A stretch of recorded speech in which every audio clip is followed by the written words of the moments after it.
All right. The drop kick that made history. July 20th, 2024. EVO, I was not there. biggest fighting game tournament in the world, is hosting the top 16 for Street Fighter Third Strike in the EVO Arena, a stadium where 10. Okay, so I saw this. I didn't see it like as it was happening. I wasn't there or anything. I'm not in the crowd, but I saw this shit on stream, and this shit was awesome. Tens of thousands of people, both in person and online, are watching just two people. It's losers quarterfinals, Hayao versus Frankie BFG. Look at this just alone. Even this is foreboding. And just as a reference, it's, to my knowledge, this dude's 41. Hayao is 41. The winner gets to move on, and the loser's out of the tournament for good. And on this day, Hayao is about to make history. He jumped over completely! Look at the stage presence this guy has.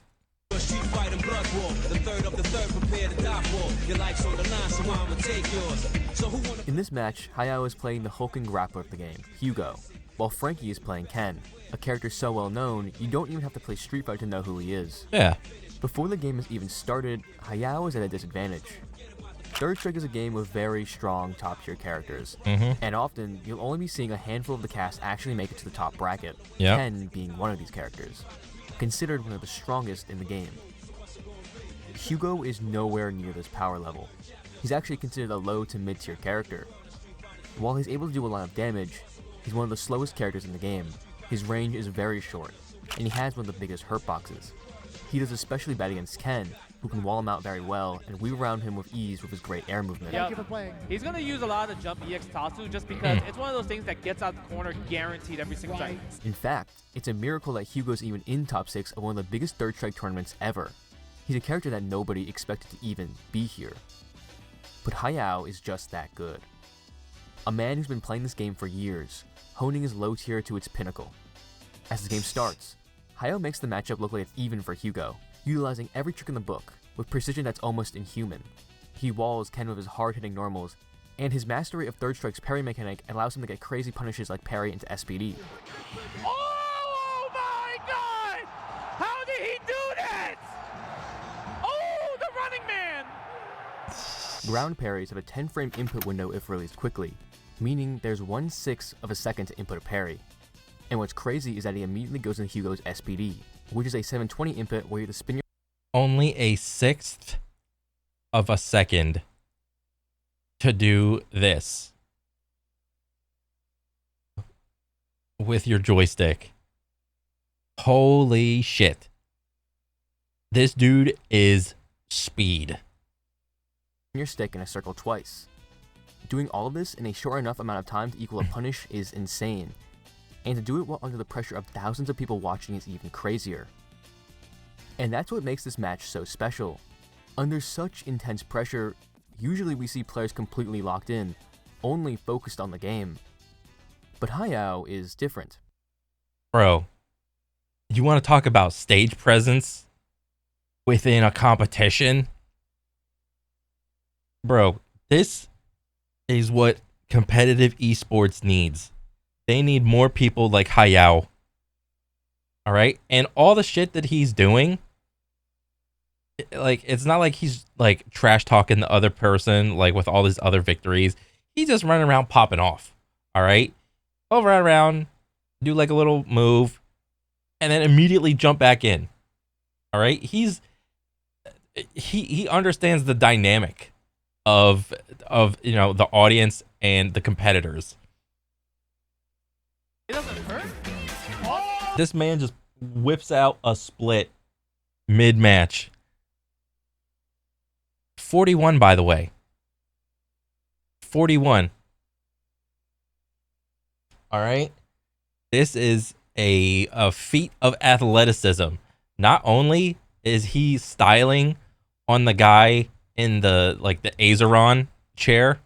No, this is not, no, what did I say? Azeron. This fucking, like, what is this? Like the $2,000 or $4,000, like, comfy chair he got like a little plastic thing.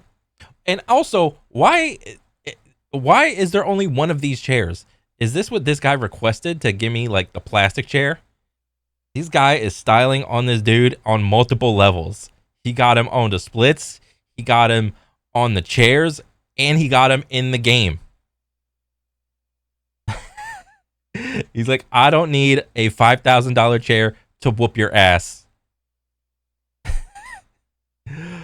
Oh my god. He is like, look at this. He's not shit talking the guy that he just like stomped. He just like going around being a silly guy. He's juicing up the crowd, man. Doing it.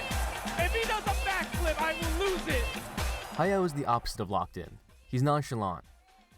Before the game And people are going to come around here saying, oh, gamers aren't athletic. I know that's not the norm. He probably is taking all of that from like just life in general. He's like with his like specific, if I'm going to play video games to this level, I mean, I don't know what he's doing on the side. He probably like engages in some like a lot of stretching or maybe yoga or some shit like that. That's whatever. This is just so good for just like all of competitive video games for this guy to pop off, not just fighting games.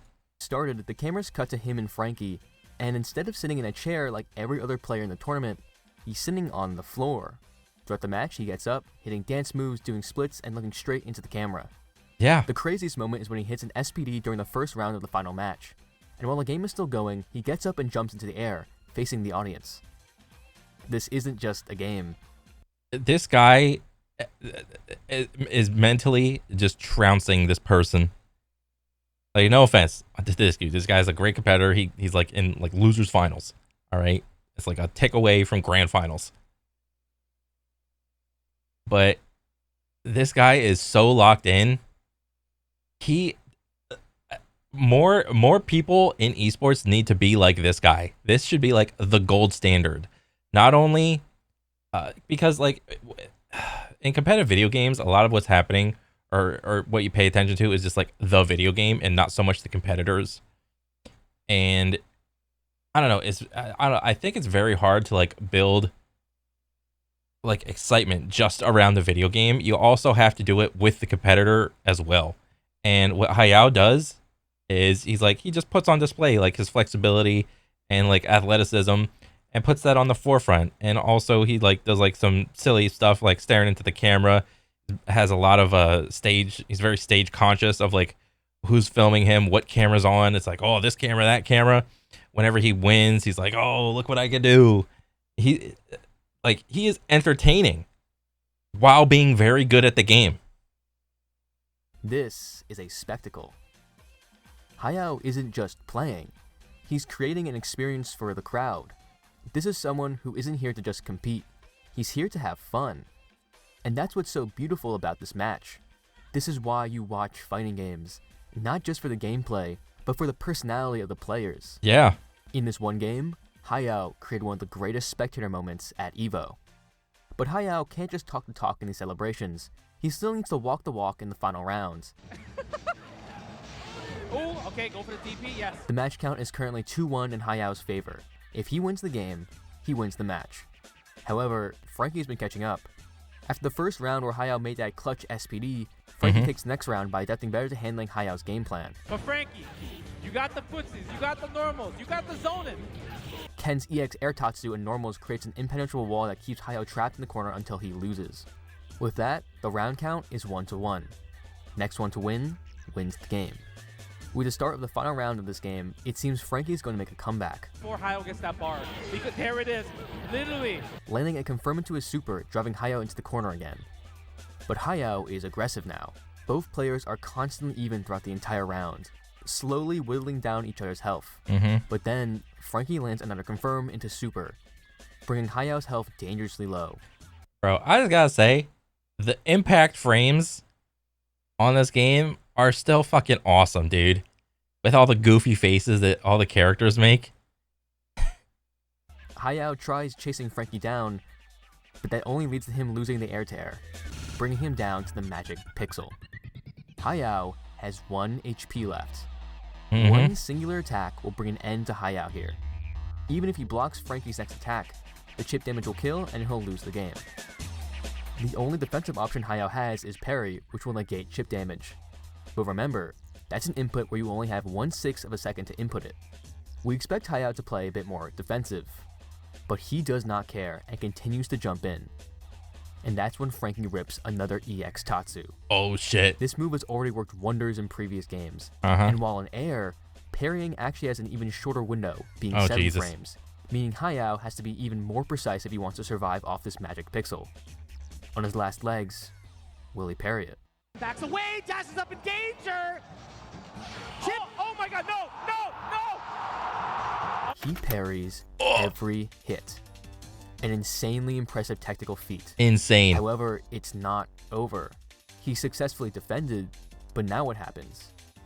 This moment echoes very similarly to one of esports' most iconic moments, Evo Moment 37. Yep.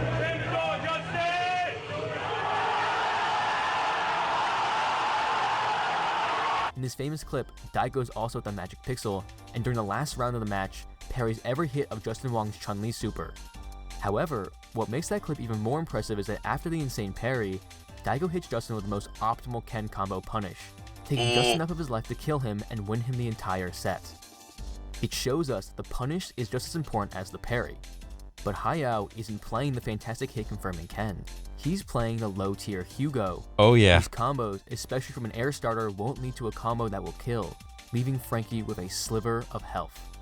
It seems over. Despite the amazing parry, the weaknesses of Hugo seem to be too great. And with Frankie having meter, he rips his super on wake up, while Hayao is doing a meaty, seemingly ensuring victory. With a sinking feeling, the game is done. But wait, what's this? As Ken's super flash begins, we see that Hayao has pushed an odd button for his meaty. Hugo has begun to do a dropkick, a move we have not seen the entire set. This is Hugo's standing heavy kick. This move is the definition of useless. On block, it's extremely punishable. Yeah. Not to mention, its startup is sluggish, meaning every other button in the game will beat it. It's a move you would never use, because it simply does not work. But in this one instance, in this one moment in time, it was actually the checkmate that wins the game. Chip. Oh my God, no, no, no. Okay. There it is. Oh my God! How did he do that? He went past the assembly. And look at him. For the roundhouse He's just kick running to around, overcome giving everyone the high beat. fives. Understand, that is a worthless button. That button is so worthless. But he was able to. Why can't more competitive esports players just do this? Like at tournaments for, FPS. I mean, they kind of get away with this at like fighting games. But, bro, like League of Legends, Rocket League, everybody in competitive esports is like, everyone's separated. Everyone's got their own little soundproof box or their own like multiple stories. Everyone's separated. You can't interact with anybody else. If you want to like go to like the nearest like audience member, the audience members aren't even allowed to like come up. And I mean, I guess that's fine, but like you can't have this awesome scene if that's the case. This guy just wins the match, and now he's gonna go to grand finals, and everyone's just like running up and giving him high fives. Make it useful. This The is drop awesome. kick hops over Ken's super, making Frankie whiff the entire move, letting Hayao move in for an EX punish, taking the entire set. This was a moment for the history buffs. Watching this live moved me. This is what fighting games are all about. This wasn't just about the insane moment, it was about the spectacle. Hayao was such a fun personality to follow, and I just couldn't help but cheer for him. And watching him win in not only one of the most hype ways possible, but also his reaction to it, was amazing. Yeah. This match might as well have been grand finals. Hayao turned one of Hugo's worst buttons into a game-winning move. He predicted that Frankie would wake up super. If he normal jumped, Ken could have possibly blocked and punished him for game.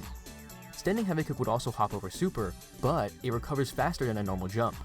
However, it has to be done in advance because it's too slow to do on reaction. Dang. Hayao displayed one of the most impressive technical feats of third strike, showing how a 20-plus-year-old game still has so much to show us. And most importantly of all, he gave us a great show. That crowd ran up to cheer for him for a reason. They cheered for a man who simply just loved the game. Yeah. Whose love and passion for it was so visible in everything he did. Hayao climbed a seemingly unclimbable mountain, and we can learn a lot from him. No matter how hard we work, how much we compete, we have to remember to also always have fun. Yeah, and he has a good ass scene. A good ass still. Him jumping up and shit.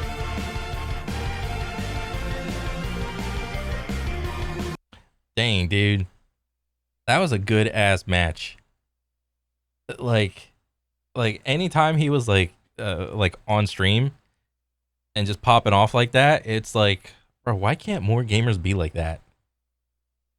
I don't know, but maybe it's just like the combination. It's the magic combination of just like being like successful. That you have the skill and the charisma to go along with it.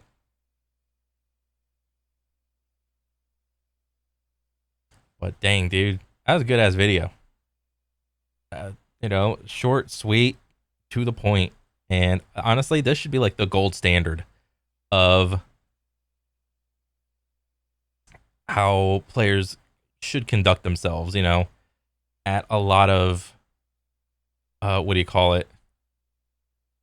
I don't know, esports events, maybe LAN events.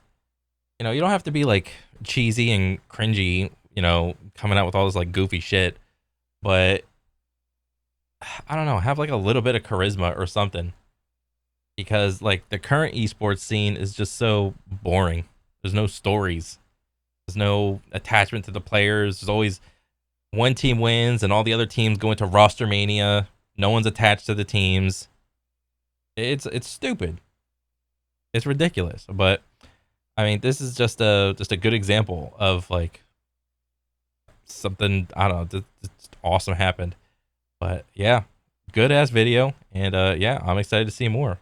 But other than that, that's pretty much it. All right, I'll catch you guys on the next one. All right, later.